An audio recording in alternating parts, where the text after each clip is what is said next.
afternoon, good evening. Welcome back sa ating channel, Extra Chop. So, ngayong araw na to, magbabawas tayo ng mga shade no, dito sa ating growing area. Dahil lalagyan natin ng net.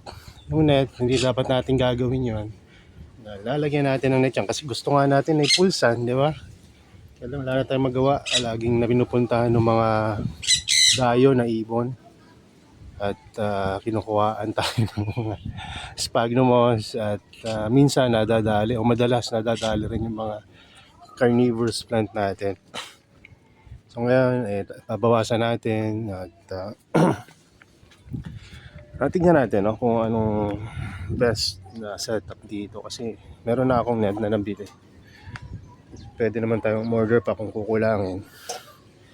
Pero ang plano lang ay ay lagyan ng net itong area na to. Ayan. So ito, iniisip ko na iwan ko na lang na open. Pero parang maganda kung i-close ko rin to. Para dire-diretso na, no? Mula dito hanggang dito sa punta dyan. Parang mas maganda nga yun. Kaya lang, saan ko naman lalagay yung pinto? So dito. But anyway, so magputol muna tayo ng grapes. At yung mga gustong manood kung paano magputol ng grapes, pwede naman. So may umorder ng seeds ngayon at napaka-fresh ng ating seeds at may natutunan tayong bagong way na pag-store ng seeds ngayon na tinuro ni Ma'am Carmen kasi nung nasa ibang bansa daw sila pagka winter no ay hindi sila nagtatanim ng syempre pag winter, di ba? Pero pag after ng winter, ayun doon na sila nag-start at mas maganda daw ang tubo ng mga plants. So naisip niya na ilagay sa fridge. Actually sa freezer niya nilagay yung mga seeds. At after ilang months, no, naka-acquire ako ng seeds sa kanya. At ako hindi believe nung una kasi sabi ko, ilang buwan na to Samantalang yung mga seeds ko dito ilang buwan pa lang hindi na maganda yung germination rate. So sabi ko hindi tumutubo no ng mga ilang mga linggo. Pero pagdating ng second, third week, no, nakakita na ako ng mga nag-germinate. At nakita ko doon na sabi ko maganda pala at halos lahat ng tinanim ko nag-germinate. No, so mahalaga rin pala minsan yung stratification kahit na tropical or tropical pitcher plant yung inyong ini-store na seeds, no? O kasi Mirabilis yung nakuha ko sa kanya tsaka Philippinensis. So ayun, tumubo na maganda dito. Napakita ko na yan sa ibang video. So ngayon, ang ini-store ko ngayon yung newly harvested natin ng Mirabilis dito. Tapos Campanulata and Truncata cleared stripe ayun. So yun lang muna at magpuputol-putol muna ako dito ng grapes. Siguro ipa-pass forward ko na lang. Yan, pasensya na sa outfit ko kasi kaka-zoom lang natin.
after 4 years, ngayon lang uli na-clear itong taas. Dahil may grapes dito. Wala nung tinayo ito, nag-aapang na namin dito sa taas yung grapes. Ngayon, natanggal na. So hopefully mas makareceive ng more sunlight yung mga alaga natin sa baba. Tapos itong grapes, parang nagsusorry ako sa passion. Pero ang gagawin ko naman dyan, papatubuin ko dun sa second level ng growing area para dun sila kumapang. So kasi pwede dito. Kung dito man siguro, dito banda, papatubuin ko. Pero beyond this area, hindi na pwede kasi parang sinag ng araw talagang salong-salong ng mga alam. Marami pa akong tanggalin. Pero at least itong nasa taas na hirap ako kanina kakatingala ay natanggalin. So yan, bababa na tayo. Ito pala yung area ng mga nepenthes at ilang pora. So meron siyang shading net at UV plastic. Tapos sinuportahan na lang namin ng mga makapapal na nylon yata tawag yan. Ganun lang. Kami lang rin yung gumawa na ito. Pero kung meron kayong area na medyo malaki-laki, paggawa na lang kayong greenhouse, gagastos kayo pero maganda naman, mas maganda ang greenhouse. Ito lang mas bagay dito sa amin kasi wala kaming malaking kalupaan. Meron man sa mga probinsya na malalayo. Dito na lang namin nilagay yung mga growing area sa bahay ng mother. So ayun, mamaya update ko kayo pag natapos tayo mag-asikaso. Taba muna ako. Ayan, alam ko ibababas lang ako naubos natin. Pero marami pagretaso na nasa mga gilid-gilid. Kailangan nating tanggalin. Ayan, medyo nararamdaman ko lang init ng grapes. So sabi ko nga kanina sa sarili ko, sana hindi ko pagsisihan tong pagtanggal ng grapes. Pero hindi ko naman siya talaga pinatay. At pinupro naman talaga ang grapes regularly. Kataon lang na itong grapes na to hindi naman talaga namin na pupro ng regular. So ngayon, ang schedule talaga ng pruning is around February, March. So napaaga lang kasi nga lalagyan na natin ng mga net tulad na ito. Nandiyan na yung mga net na dumating na agad yung net. Ayun. So, tagti 30 feet or meter yata yan. So, I think it's enough para makover lahat ng nandito sa taas. Isip ko nga, pag nalagyan ng neto at gumapang na yung grapes pataas uli dito sa side na to. So, pwede ko nang lagyan ng mga nepenthes dito kasi hindi na ganun kahangin pagka may net na eh. Medyo nasasalo na nung net. Yan, pag nandito ako sa loob, hindi na masyadong ganun kahangin. So, sa tingin ko makakabuti itong paglalagay na talaga ng net. No? So, hindi nga lang ganun kainit at direct yung sunlight kapag nilagyan namin ng net. Pero makakatulong yun kaysa matangayan ako lagi ng halaman ng mga ibon. Dati yung mga ibon, hindi naman sila kumukuha ng mga ngayon talagang parang ginagawa nila nesting materials yung mga materials natin dito ng mga sphagnum. Minsan nakakadali rin sila ng mga Venus flytrap. Yung iba hindi nila talaga kinukuha, naiiwan nila. Buti kung mabuhay pero naka-uproot eh. Pag naka-uproot, tuyo yan after ng ilang oras na hindi mo mai-replant. Kaya naisipan ko talaga na lagyan na ng net. So yan, ang dami pa naman nating bago ngayon ng mga Venus flytrap. Hindi rin nakakatawa rin kasi although gusto ko rin silang tulungan yung mga ibon na pumupunta dito, hindi naman sila tatalikuran. Meron pa akong mga gagawin sa kanila para sila makainom at makakain. Lalagyan natin ng tubig sila at feeder. Actually lagi silang kumakain sa area na yun na may mga ibon tayo doon. Nakikikain sila yung mga nahuhulog na pagkain.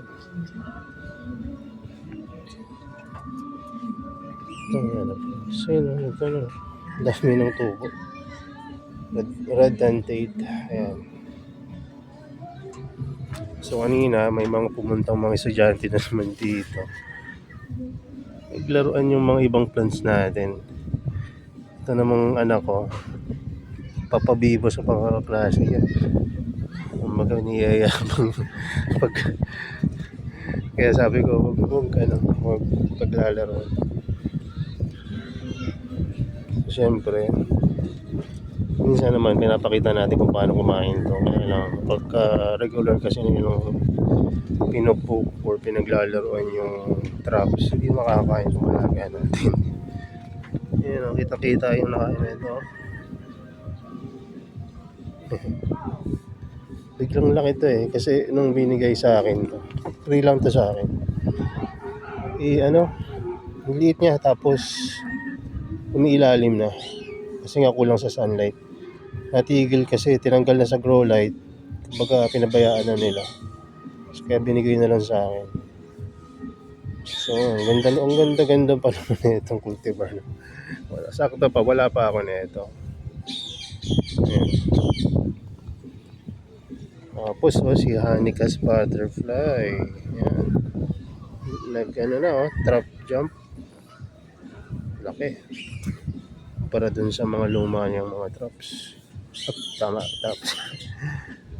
So, ayan. So, mag-aayos muna ako dito. At tingnan nyo kung gaano kakalat. Hindi ko ito maayos lahat, pero at least mababawasan na. Sabi ko nga kay misis kung kaya namin lagyan ng net ngayon, sana malagyan eh. Kasi kung hindi malalagyan to na baka wag naman sana. Yung mga rare yung makuha nila. So ayan, ayusin ko muna. Mamaya update ko kayo.